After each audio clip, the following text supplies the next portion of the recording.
बाबा जो कर्म नहीं करता ना उसको भगवान भी फल नहीं देते। कर्मणा जायते जंतु कर्मणैव विलीयते।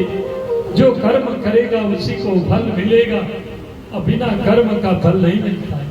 सुखम दुखम भयम क्षयम ये कर्म से निहित है बाबा। सुख रूपी हम सुख की खोजी में चलते हैं और हमें दुख प्राप्त होता है, और दुख प्राप्त होता है तो वहां भय भी प्राप्त होता है। बाबा ये हमारे कर्म से निहित है। और हमारी गौ माता दूध देती है, उससे माखन मिश्री निकाल के बेच के आप धनवान बनते।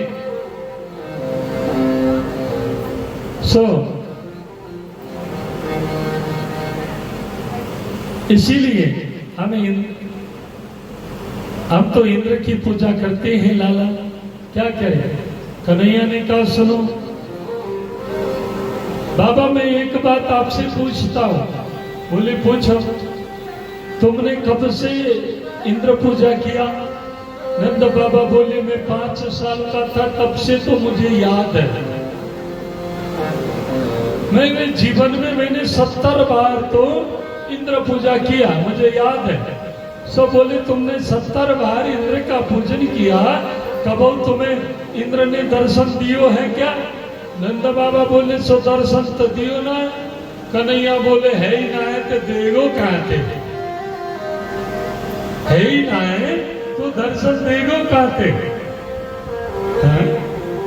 नंद बाबा बड़ा चकित पड़ गए। सो तू बता लाला अब पूजा काय की किसकी करनी चाहिए? नंद बाबा बोले हमारी गाय कहाँ चलती है? बोले गिरिराज में चलती है। तो है वो न काम। यदि हमारी गाय कहाँ चलती है? गिरिराज में चलती है। हमारी गाय को घास कौन देता है? बोले गिरिराज देते। सो बोले देखो बाबा आपको गिरिराज जी की पूजा करनी चाहिए। यदि आप गिरिराज जी की पूजा करोगे तो बड़े मंगलमय होगा, बड़ा आनंद होगा। बाबा नंद बाबा बोले हम तुम्हारी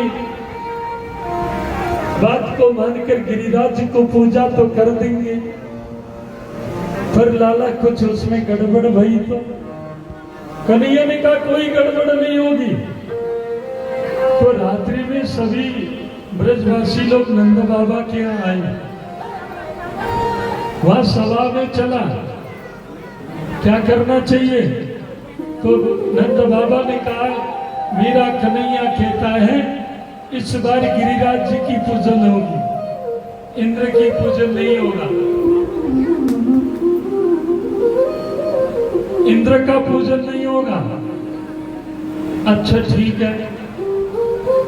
ब्रजवासी बोले कन्हैया यदि इस बार इंद्र पूजा नहीं होगी, इस बार इंद्र पूजा नहीं होगी कोई बात नहीं, पर हम तेरे भगवान को पूजा कर देंगे, पर हमारी कुछ शर्त है, तुझे मंजूर है तो बता। बोले क्या है? ब्रजवासी बोले हम इंद्र पूजा छोड़कर तेरे गिरिराज जी को पूजा कर देंगे, पर हमारी 3 शर्तें